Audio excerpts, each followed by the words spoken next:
नमस्कार। तारुज स्टडी में आपका स्वागत है। आज तारीख है 5 सितंबर 2023। आज की तारीख के 10 महत्वपूर्ण करंट अफेयर्स मैं आपको बताऊंगा तथा लास्ट में आप लोगों से एक क्वेश्चन पूछूंगा जिसका आंसर आप लोगों को कमेंट बॉक्स में देना होगा। इसलिए पूरा वीडियो ध्यान से देखिएगा, स्किप मत करिएगा। शुरू करते हैं। आज का पहला क्वेश्चन है, हाल ही में let's move forward comic book किस केंद्रीय मंत्री के द्वारा लॉन्च की गई है? 4 ऑप्शन आपको दिए गए हैं। सही आंसर है इसका श्री धर्मेंद्र प्रधान। नई दिल्ली के कौशल भवन में आयोजित एक समारोह में केंद्रीय मंत्री धर्मेंद्र प्रधान ने let's move forward comic book का अनावरण किया। लेट्स मूव फॉरवर्ड पुस्तक भारत में स्कूल जाने वाले बच्चों के हेल्थ और उनके समग्र कल्याण से संबंधित है। कॉमिक बुक शिक्षा मंत्रालय के एनसीईआरटी और यूनेस्को नई दिल्ली द्वारा संयुक्त रूप से बनाई गई है। ये कॉमिक बुक हार्ड कॉपी और डिजिटल दोनों माध्यम में उपलब्ध है और इसे हिंदी, इंग्लिश के अलावा असमिया, बंगाली, गुजराती और कई अधिक भाषाओं में एक्सेस किया जा सकता है। एनसीईआरटी के बारे में जान लीजिए। एनसीईआरटी ये भारत सरकार का एक स्वायत्त संगठन है जिसकी स्थापना 1961 में हुई थी। इसका मुख्यालय कहाँ है? इसका मुख्यालय है न्यू दिल्ली में। एनसीईआरटी के निदेशक कौन है? करंट टाइम पे एनसीईआरटी के निदेशक डॉक्टर दिनेश प्रसाद सकलानी हैं। 2023 में एक 19 सदस्यीय समिति का गठन हुआ था। ये इंपॉर्टेंट क्वेश्चन है। 19 समिति सदन का गठन हुआ था जिसका मेन उद्देश्य क्लास 3 से लेके 12 तक के बच्चों के पाठ्यक्रम या उनकी पुस्तकों या फिर सब्जेक्ट को अंतिम रूप देना है, उसमें चेंजेस किए जाने। अब यूनेस्को और एनसीईआरटी के द्वारा लॉन्च की गई है तो एनसीईआरटी का हो गया। अब यूनेस्को के बारे में जान लीजिए। यूनेस्को जो है वो यूएन का एक एजेंसी है जो एसडीजी का भी एक सदस्य है। एसडीजी का मतलब सतत विकास समूह, जिसका मेन काम जो सतत विकास लक्ष्य निर्धारित हो रहे हैं उनको पूरा करना है। अब यूनेस्को का मुख्यालय कहाँ है? यूनेस्को का मुख्यालय है पेरिस में, जो पड़ता है फ्रांस में। महानिदेशक कौन है? यूनेस्को के महानिदेशक है ऑन्ड्रे अजोले। स्थापना कब हुई थी यूनेस्को की? 16 नवंबर 1945, 16 नवंबर 1945। संगठन में कितने सदस्य हैं वर्तमान में? यूनेस्को में वर्तमान में 193 सदस्य और 11 सहयोगी सदस्य। अगला क्वेश्चन, राष्ट्रीय शिक्षक पुरस्कार 2023 इस वर्ष कितने शिक्षकों को प्रदान किया जाएगा? सही है आंसर 75 टीचर्स को इस वर्ष राष्ट्रीय शिक्षक पुरस्कार से सम्मानित किया जाएगा। ये पुरस्कार भारत की महामहिम राष्ट्रपति द्रौपदी मुर्मू द्वारा आज के दिन 5 सितंबर यानी टीचर्स डे के दिन 75 टीचर्स को दिया जाएगा। ये कार्यक्रम हर वर्ष 5 सितंबर को किया जाता है। अब 5 सितंबर को शिक्षक दिवस क्यों मनाया जाता है? डॉक्टर सर्वपल्ली राधाकृष्णन के जन्मदिन के कारण, जिन्हें भारत में राष्ट्रीय शिक्षक के रूप में देखा जाता है। ये जो पुरस्कार मिलेगा इसमें क्या क्या मिलेगा? इसमें एक योग्यता प्रमाण पत्र के साथ 50,000 रुपये और वह एक सिल्वर मेडल प्रदान किया जाएगा।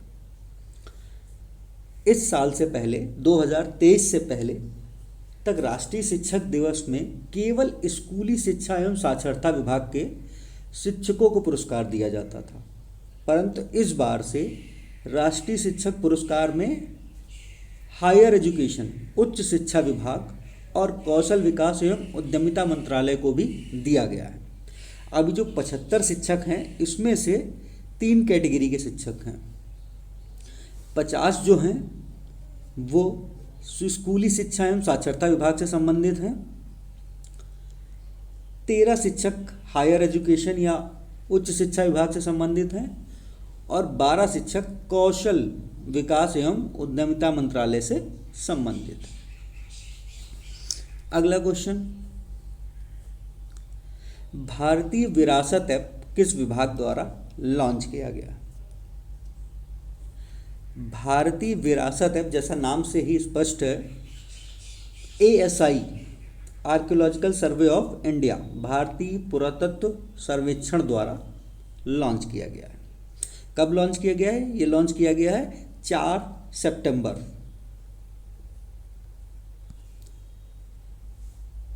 इसके तहत अडॉप्ट अ हेरिटेज 2.0 प्रोग्राम, एक भारतीय विरासत ऐप और एक ई अनुमति पोर्टल, ई परमिशन पोर्टल भी लॉन्च किया गया। ASI पूरे भारत में लगभग 3696 स्मारकों की सुरक्षा व देखरेख करता है। अब ASI का अडॉप्ट हेरिटेज 2.0 जो कार्यक्रम है, इसकी जब सबसे पहले शुरुआत हुई थी वो 2017 में। ये इसका दूसरा संस्करण। अब जो कॉरपोरेट वाले हैं या कोई भी व्यक्ति जो किसी हेरिटेज को अडॉप्ट करना चाहता है, वो इंडिया हेरिटेज की साइट पर जाके आवेदन कर सकता है। अब भारतीय विरासत ऐप ASI द्वारा इंडिया हेरिटेज नामक एक मोबाइल ऐप लॉन्च किया गया। इस ऐप में भारतीय विरासत के जो स्मारक हैं उनको प्रेजेंट किया गया है तथा स्टेट वाइज लिस्ट भी दी गई है। इसमें उपयोगकर्ता या फिर जो भी एप्लीकेशन को चलाएगा वो अपना फीडबैक भी दे सकता है। तीसरा मैंने बताया था ई अनुमति पोर्टल। ई अनुमति पोर्टल क्यों लगाया गया है? कई स्मारकों में फोटोग्राफी करना या फिल्मांकन करने के लिए परमिशन की आवश्यकता होती है, तो ई अनुमति पोर्टल जो लॉन्च किया गया है उसके जरिए आप फिल्मांकन या फिर फोटोग्राफी के लिए अप्लाई कर सकते हैं। ई अनुमति पोर्टल का URL है asipermissionportal.gov.in। अगला क्वेश्चन, हाल ही में किस कंपनी को नवरत्न कंपनी का दर्जा प्राप्त हुआ है? अभी हाल ही में राष्ट्रीय केमिकल एंड फर्टिलाइजर्स को नवरत्न कंपनी का दर्जा प्राप्त हुआ है। अब नवरत्न कंपनियां सार्वजनिक क्षेत्र की कंपनियों का एक ग्रुप है जिनके पास केंद्र सरकार की मंजूरी के बिना 1000 करोड़ तक के निवेश की वित्तीय स्वायत्तता होती है। नवरत्न का दर्जा पहली बार 1997 में, ये इंपॉर्टेंट है, 1997 में 9 कंपनियों को दिया गया था। जिन कंपनियों में भारत की केंद्र सरकार की हिस्सेदारी 51%, 51% या उससे ज़्यादा, उन्हें केंद्रीय सार्वजनिक क्षेत्र के उद्यम या फिर कंपनी के रूप में चिन्हित किया गया है।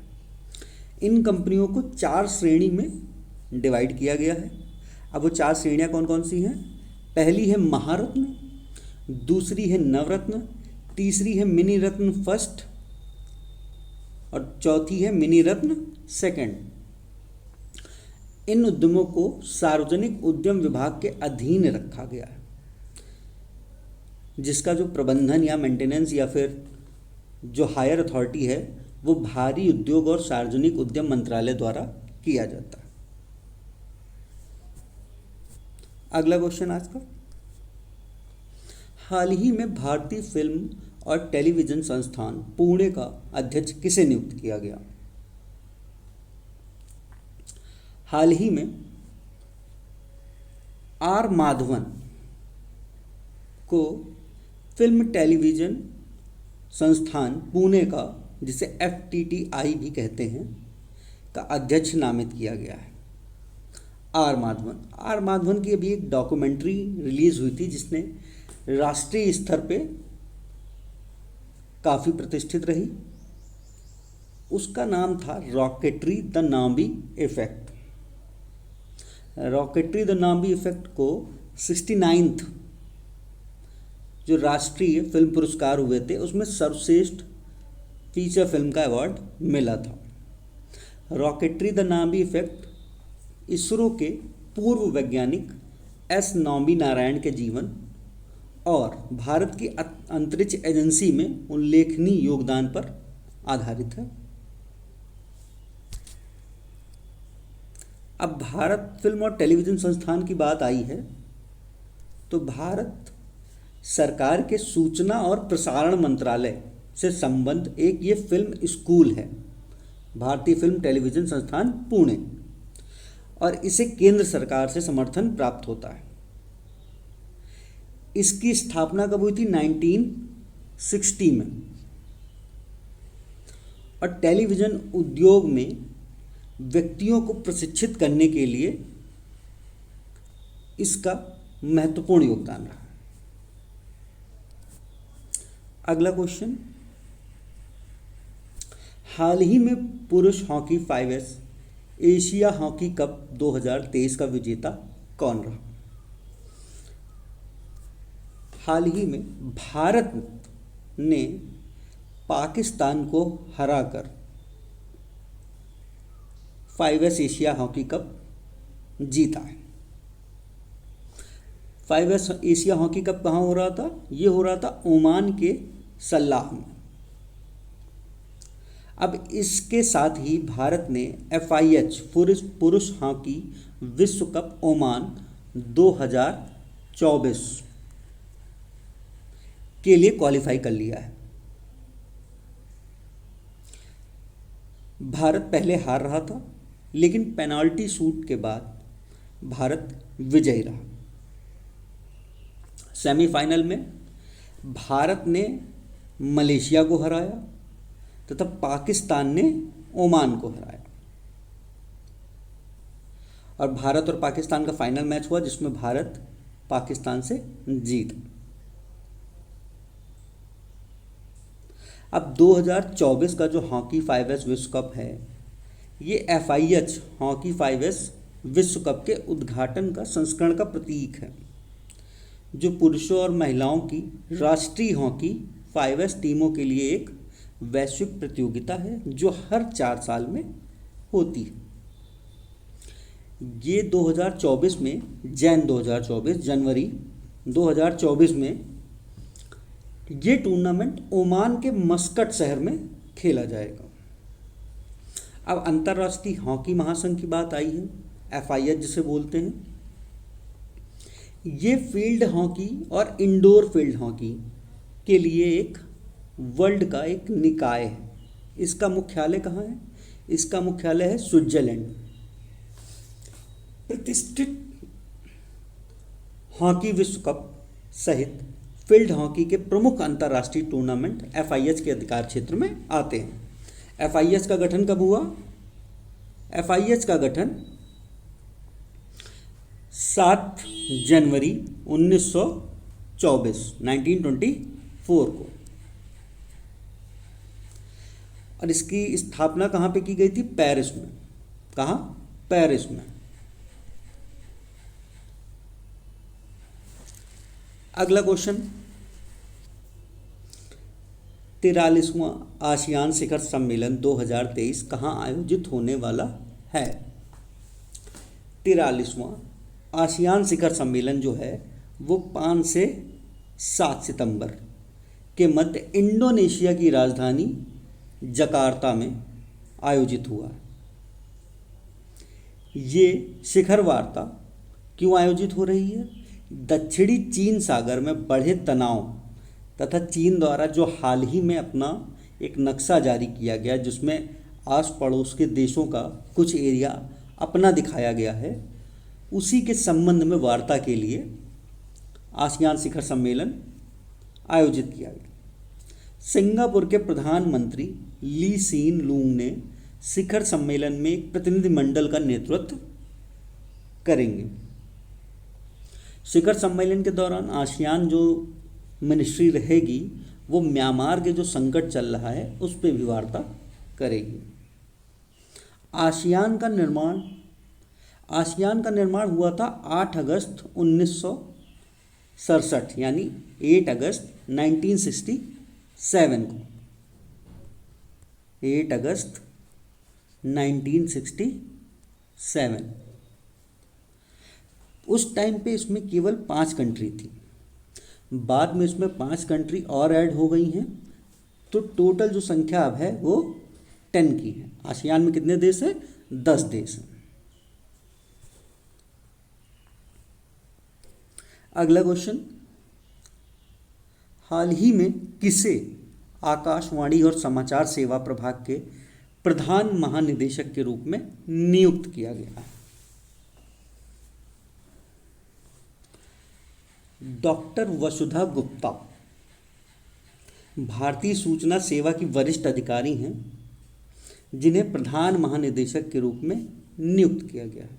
इससे पहले वसुधा गुप्ता जी आकाशवाणी में महानिदेशक के पद पर कार्यरत थी, अब उन्हें प्रधान महानिदेशक बना दिया गया है। वसुधा गुप्ता इससे पहले पीआईबी प्रेस सूचना ब्यूरो के महानिदेशक सहित सूचना और प्रसारण मंत्रालय में 33 वर्षों से अधिक से कार्य कर चुकी हैं। अब आकाशवाणी, जिसे हम लोग ऑल इंडिया रेडियो भी बोलते हैं,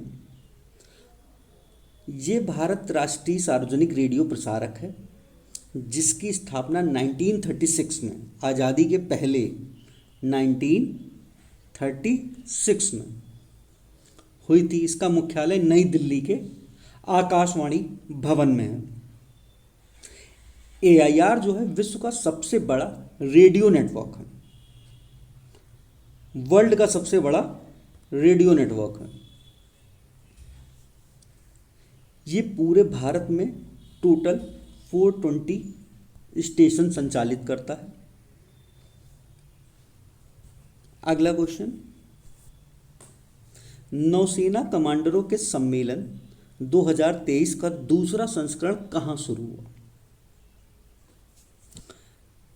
कल 4 सितंबर को नौसेना कमांडरों के सम्मेलन 2023 का दूसरा संस्करण भारत की राजधानी नई दिल्ली में शुरू हुआ। ये सम्मेलन नौसेना कमांडरों को एक साथ इकट्ठा कर और उनके बीच चर्चा और नीति निर्माण की सुविधा प्राप्त करने हेतु किया गया है। इस सम्मेलन का उद्देश्य नौसेना कमांडरों के जो वरिष्ठ सरकारी अधिकारी हैं उनके एक साथ जुड़ने के लिए मंच स्थापित करता है, जो एक सुरक्षित समुद्री वातावरण सुनिश्चित करने के उद्देश्य से विभिन्न अंतर मंत्रालयीय पहलों को आगे बढ़ाने पर ध्यान केंद्रित करता है। अब भारतीय नौसेना की बात आई है, जिसे आईएन भी बोला जाता है। आईएन, भारतीय नौसेना, ये भारतीय सशस्त्र बलों की समुद्री शाखा है। भारत के जो राष्ट्रपति हैं वो नौसेना के सर्वोच्च कमांडर हैं। इसकी स्थापना कब हुई थी? इसकी स्थापना हुई थी 26 जनवरी 1950 को। भारतीय नौसेना की स्थापना कब हुई? 26 जनवरी 1950 को। मुख्यालय कहाँ है? मुख्यालय भारत की राजधानी न्यू दिल्ली। नौसेना दिवस मनाया कब जाता है? इम्पॉर्टेंट क्वेश्चन है। नौसेना दिवस प्रत्येक वर्ष 4 दिसंबर को मनाया जाता है। अगला क्वेश्चन और आज का लास्ट क्वेश्चन, हाल ही में Tata steel chess India rapid महिला टूर्नामेंट 2023 किसने जीता है? Tata steel chess India rapid महिला टूर्नामेंट और ब्लिट्ज इंटरनेशनल चेस टूर्नामेंट का ये तीसरा संस्करण था। कौन सा था? थर्ड। ये कोलकाता के भाषा भवन में खेला गया, जिसका रैपिड टूर्नामेंट वर्तमान एशियन चैंपियन जो हैं, जिनका नाम है दिव्या देशमुख, इनकी उम्र 17 वर्ष है, इन्होंने जीता। सेकंड स्थान पे कौन रहा? सेकंड स्थान पे रही चीन की जू वेंजून। और थर्ड स्थान पे कौन रहा? थर्ड स्थान पे रशिया की पोलिना सुवालोवा, ये थर्ड स्थान पे रही। अब दिव्या देशमुख ने किसको हराया? दिव्या देशमुख ने कोनेरू हम्पी को हरा के ये अवार्ड अपने नाम किया। कल मैंने आप लोगों से क्वेश्चन पूछा था, गुजरात सरकार ने ओबीसी आरक्षण को 10% से बढ़ाकर कितने प्रतिशत कर दिया है? इसका सही आंसर है 27%। गुजरात सरकार ने स्थानीय निकाय के जो चुनाव होते हैं उसमें ओबीसी का आरक्षण 10% से बढ़ा के 27 कर दिया। अब गुजरात के मुख्यमंत्री कौन है? गुजरात के मुख्यमंत्री हैं भूपेंद्र भाई पटेल। गवर्नर का क्या नाम है? गवर्नर का नाम है आचार्य देवव्रत। गुजरात की राजधानी गांधीनगर और सबसे बड़ा शहर कौन सा है? सबसे बड़ा शहर है अहमदाबाद। गुजरात राज्य में कुल कितने ज़िले हैं? गुजरात राज्य में कुल 33 ज़िले। विधानसभा की सीटें कितनी हैं वहाँ पे? गुजरात राज्य में विधानसभा की सीटें 182। गुजरात राज्य में राज्यसभा की कुल 11 सीटें हैं और लोकसभा की कुल 26 सीटें हैं। राज्यसभा की 11 और लोकसभा की 26 सीटें हैं। आज का प्रश्न आप लोगों से है, 43वां आसियान शिखर सम्मेलन 2023 कहाँ आयोजित होने वाला है? सही आंसर आप लोग कमेंट बॉक्स में दीजिएगा। और करंट अफेयर्स की पीडीएफ प्राप्त करने के लिए डिस्क्रिप्शन बॉक्स में दिए टेलीग्राम लिंक पे जाके चैनल को ज्वाइन कर लें और वहाँ से पीडीएफ डाउनलोड कर सकते हैं। पूरा वीडियो देखने के लिए धन्यवाद। ऐसे ही वीडियो प्रतिदिन प्राप्त करने के लिए चैनल को सब्सक्राइब करें और ज़्यादा से ज़्यादा शेयर करें। आपका दिन शुभ हो।